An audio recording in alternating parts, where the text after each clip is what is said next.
police blotter, weather forecast, and more with no paywall. Head to DeWittDailyNews.com to get the local information you need to know.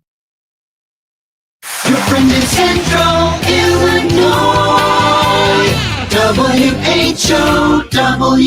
Top of the morning. Thanks for being with us. I'm your host today, Seth Lawrence. The WHOW Morning Show streams to Facebook and YouTube, brought to you by Peterson Insurance, your Pekin Insurance agent in Clinton. My guest in studio this morning is Rennie Cluver, Executive Director of the Clinton YMCA. Good morning, Rennie. Good to see you. Good morning, Seth. Thanks for having me. Thanks for coming out as always. Good to hear about the YMCA as always. And it's September, Rennie, so we've got to talk Apple and Pork Festival, the YMCA, getting ready for another year at the Apple and Pork Festival. How about it? How's things going? I'm excited about it. And it really, each year it gets easier. I remember the first couple of years, I used to stress about, I would start ordering things in the beginning of August. And now it's like things just take care of themselves. It pretty much runs itself. We just hope and pray for good weather. And Yep, for sure. Doing pork cutlets again? Oh, yes. Yeah. Yep. We've got, we're starting to put some things together as far as our list from the grocery stores that we need, and just getting the grill ready. And the tent company's already got their map of where we're putting up our tent. And so Nothing's changing this year, it sounds like. Really, nope, nothing's changed. Yeah. There is one change, I guess, from our part of the tent, because last year was the first year that we combined swim team, the Otters, and the YMCA booth, which worked out really well. So we're doing that again this year. The Y booth always used to sell obviously a pork cutlet sandwich, water, or iced tea. This year we're taking the iced tea out, and it's water, lemonade are your two drink choices. There you go. And really, it's the Otters always do lemonade, and so with us being in one booth, it was just going to be easier to blend that in and just have lemonade. So did they jump over to your side of that? No, we actually went to their side. I can't remember. Yeah, that you said that, I can't remember what that looked like last year. It really worked out well as far as the space, and the grills fits better there, and we didn't miss out on any sales from moving. I mean, we were really just moved maybe 75 to 100 feet from where we normally were. Right. So. You mentioned the Otter tent. Of course, their baked potatoes are really a signature of the Apple and Pork Festival as well. How about just what they offer, not necessarily from a Apple and Pork standpoint, but their program and that sort of thing? How about that? Oh, yeah. This year, of course, we're just getting into swim season, and we've got good numbers, which is always nice to have. And Apple and Pork is very important for that program. I mean, that's a big, if not it is the biggest fundraising, and what helps cover the budget of what that costs for that program. And it's nice to be connected too in the same tent, is because we can kind of lean on each other as far as help with volunteers, especially for us. Even some of the Otter kids helping with the lemonade, they'll be able to help with purchasing the people that purchase lemonade from our stand too. So it's going to even be better this year. Yeah, they get involved for sure, helping out that weekend. How many pork cutlet sandwich? How many baked potatoes will you go through in a weekend? The baked potatoes, I'm always, would have to ask them what they typically do. I would say baked potatoes, they're probably, I know it's over 700 and that may be a day. Yeah. I maybe even be, that may not be close. We'll ask Darren when we get there on Saturday. Yeah. I know they sell a lot of baked potatoes. Yeah. Our pork cutlets, our goal is to sell 3,000. Really? Yeah. Wow, that's a good number. Yeah. If we can sell that, then that's guaranteed a good fundraiser for us. And it doesn't, 3,000 is the goal. There's been some years that we've gone over that. But that's the sweet spot. Right at 3,000. Yeah. Sure. Well, and from a standpoint of what the Apple and Pork Festival means to the YMCA, you've said if you sell 3,000, that's a good fundraiser. First of all, where do the funds go from Apple and Pork, and how far does that go for the Y? How about that? Because that's always the big thing with the Apple and Pork, is the nonprofits really rely on this event, and it really helps them through the course of the year. How much does this help the YMCA? Yeah, I mean, if we didn't have Apple and Pork, the revenue that we can, because that it's really not earmarked for anything special each year. I mean, it's on our P&L, it's a special event. No different than say the sprint try or the golf outing. Mm-hmm. And the golf outing is funneled to our Strong Kids program. And so Apple and Pork kind of funnels and fills in the cracks or wherever it's needed. Mm-hmm. And so if we didn't have Apple and Pork, there would be a lot of different little fundraisers that we would have to do to make up for that revenue that you can do in 2 days. Mm-hmm. I would just say on a good weekend with expenses, I mean, if we can make, I may be even shooting it low, $10,000 to $12,000 in net profit is a great weekend. Mm-hmm. I know. I think that's pretty close to what you've mentioned in the past, that dollar figure for sure. So it doesn't go anywhere specific, but how far does it go then, in terms of, because I know we talk about Strong Kids and all of those things. How far does 10, 12,000 take the Y? Well, if you take what we're doing, our goal for Strong Kids is to always raise $100,000, which Strong Kids helps the scholarship program for members that get a reduced price on membership for kids that participate in camp and Y Zone. And it's, the Y's mission is to not let finances be a deterrent of why someone can't be a part of the Y. Mm-hmm. And so we have a scholarship program, even kids on the swim team, there's kids that use it. Mm-hmm. And so say it's 100,000 is our goal. Well, typically in a given year, our scholarship program hands out between $125,000 to $130,000. Mm-hmm. And so we rely on our other programs to make up, let's say it's a $30,000 difference. Well, and so Apple and Pork could cut that in half almost. And then we just have to rely on some other programming that does well enough and to help cover that, to keep us, our goal every year is to obviously not be in the red. We don't want to make too much money because we're a non-for-profit. Gosh, that'd be a good problem to have, wouldn't it? Right. It really would. Yeah. And I go back to as well. We talked about this the last several years coming out of COVID. The Apple and Pork Festival was kind of the kickoff event for the Strong Kids campaign. But this year you're reverting back to, and I'm trying to remember, was it the golf outing that was the kickoff for the Strong Kids? Speak to that change a little bit. And it was great. The golf outing was a great kickoff, and it's just a great signature event for a lot of businesses. It's usually one of the first golf outings at the country club, and so there's a lot of guys that are itching to get on the course, and some of them that's the only time they play is in golf outings. And so it was nice to see the area businesses that continue to, if it's a tee box sponsorship, or we've had some businesses that bought 2 teams this year, and so it was very successful, and especially as a kickoff, as a reminder about what Strong Kids is, and that golf outing is helping towards that program, because it gives us something to talk about to those businesses, and a thank you for them. And because some of them are going to give on top of the golf outing too, and they're going to give their normal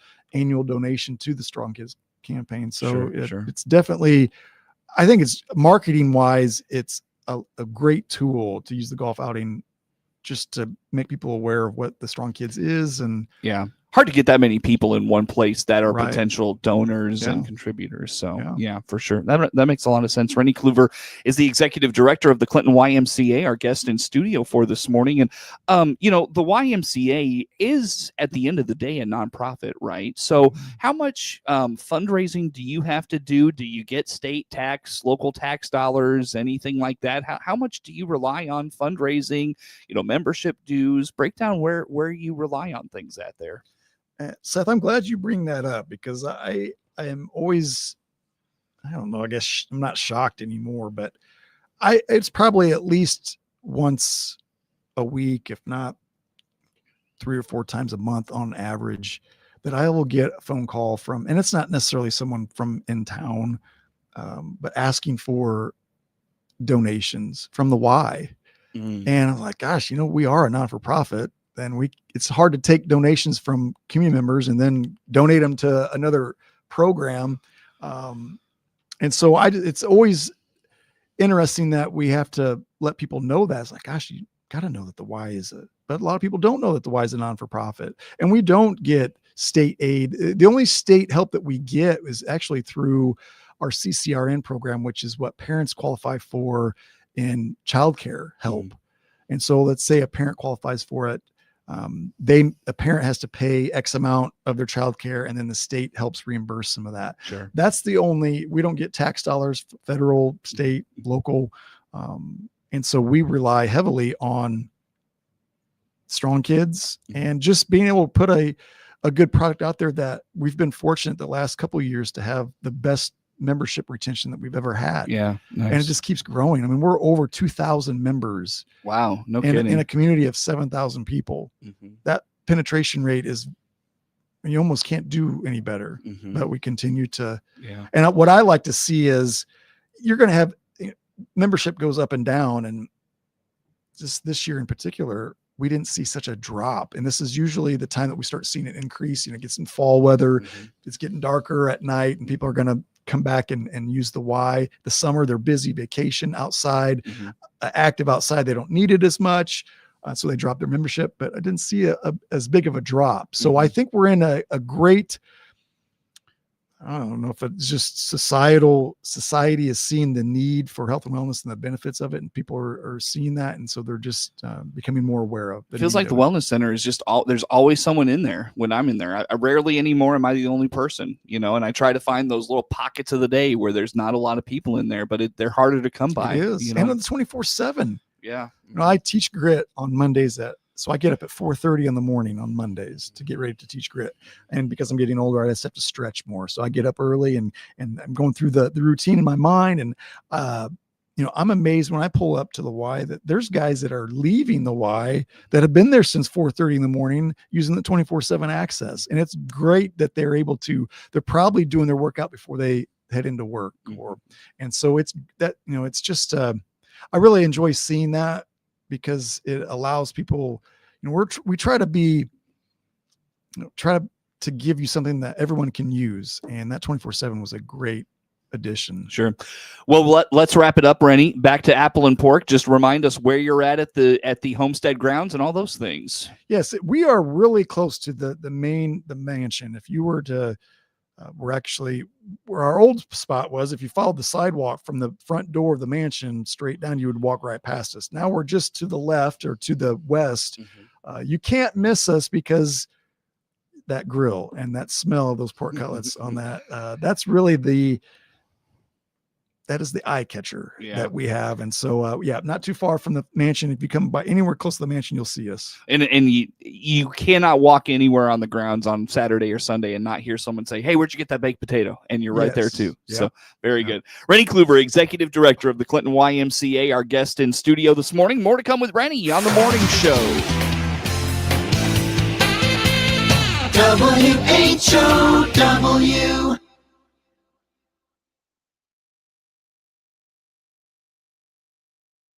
Weeknow.com. Let's check markets now on the RFD Radio Network. I'm Jim Taylor. Corn slightly lower, beans and wheat slightly higher. December corn down 2.5, 427.5. March corn down 2.5, 444 3/4. May corn 454 3/4, down 2 1/4. November beans up 2 3/4, 10.49. January beans up 2.5, 10.67 3/4. March beans up 2, 10.82 1/4. December wheat up 4.5, 5.28. March wheat up 4, 5.45. October bean meal 286.30, down $1.30. October bean oil 51.76, up 9 cents. Livestock trade, September feeders 355.92, up 5.52. October live cattle up 310, 233.02. October lean hogs 97.90, up 77 cents. Energy market, October crude oil 63.37, up 68 cents. This is the RFD Radio Network. Hear Clinton Maroon live play-by-play this season on WHOW, the Big 1520 Daytime, 92.3 FM in DeWitt County and 106.5 in Bloomington Normal all the time. Plus streamed at DeWittDailyNews.com, on the WHOW mobile app, and Amazon Alexa. Plus, hear a best of Clinton sports broadcast Saturday mornings at 10. All brought to you by Warner Hospital and Health Services, Baum Chevrolet Buick, and Keith Wade, your country financial agent, all in Clinton. CEO Paul Skowron here from Warner Hospital and Health Services in Clinton. Our trained physical therapists offer quality, compassionate care close to home. Find out more by clicking our icon at DeWittDailyNews.com. DeWittDailyNews.com is the area's leading local news source 24 hours a day, 7 days a week. Get the latest local news, obituaries, police blotter, weather forecast, and more with no paywall. Head to DeWittDailyNews.com to get the local information you need to know. Your friend in Central Illinois, WHOW. Once again, good morning. Thanks for being with us. I'm your host today, Seth Lawrence. The WHOW Morning Show streams to Facebook and YouTube, brought to you by Peterson Insurance, your Pekin Insurance agent in Clinton. My guest in studio this morning is Rennie Cluver, Executive Director of the Clinton YMCA. And Rennie, as we chat for today, of course, Apple and Pork Festival right around the corner. But what else is kind of on your plate, keeping you busy these days? What's going on? Well, at the Y, our mission is health and wellness. We want to provide the best opportunity for people. If you're seeking help in that area of your health and wellness, we want to be a part of it. And that's what we enjoy doing. Mm-hmm. And so we're always thinking of ways of what we can do with our current programs to make it better for youth and seniors and just everybody. Mm-hmm. And so we'd love if you have questions about how you can become better at health and wellness, we would love to help you out whenever we can, however we can. Just come in and talk to us. If you're not already a member and have questions, we'd love for you to stop by and see what we can offer. And there's something there for everybody. Yeah, for sure. And, of course, the makeover of the Wellness Center, some great new equipment. How is that being received? It's been great, and I get a chance to use it. I try to use it at least once a week so that, one, I can be in there and see if there's things that need to be taken care of. If they're, like the other day, there was a bolt that was missing that we had to find a place for it. We found it. Mm-hmm. And so but it's being used well. We got a lot of great positive feedback from it. Mm-hmm. And I'm glad that we were able to do that for our membership because it was well deserved. And it feels like now you have, like there were, when you had the old setup, there were 2-3 things in there that didn't really get used that often. And now you've got equipment that is used probably on the daily. Like, you're probably hard pressed to find a machine that isn't used at some point during the day, Yeah, I would. That's a very, very good point, because I think you're spot on. And the times, and you talked about it earlier, that it's hard to find a time to go in the wellness center without someone being in there. And so mine is be like, say, an early or late morning, maybe a 10:30, 10 o'clock, 11 o'clock. And there is always someone in there, which is great. I love it. And they're using a wide variety of the machines. And so, and I know that's consistent throughout the day. Yeah, I can find a pocket maybe around 3, and it's only like 15 minutes, because you get that early afternoon crowd, they clear out, but then you get the kids after school, you get the guys after, the trades guys that come in at 3-4 o'clock in the afternoon, and they're working out. And I'm really encouraged. I don't know how you feel about this, but the youth that take advantage of the YMCA, I figure they probably have access to the high school or other places, but it's really cool to see young people at the Y, whether they're playing basketball, they're working out. That's really encouraging, I think. I don't know how you feel about it. Yeah, and I think what's neat about it is when you see those kids there, the students, the high school age, and even young adults, they're usually got a workout partner or a group that comes together, and it shows, it's no different than group exercise, and why a lot of people gravitate to that, because it kind of makes them accountable, and it gives them a reason to go, because they know people are counting on them to see them, and just that they're doing that health and wellness journey together, and there's no competition in it on, you're doing this or you're losing this weight, or everybody's there for the same reason. Sure. And it's really nice to see. How are the group workout classes and everything going? Good. I just am always amazed at the number of classes that our little Y offers. And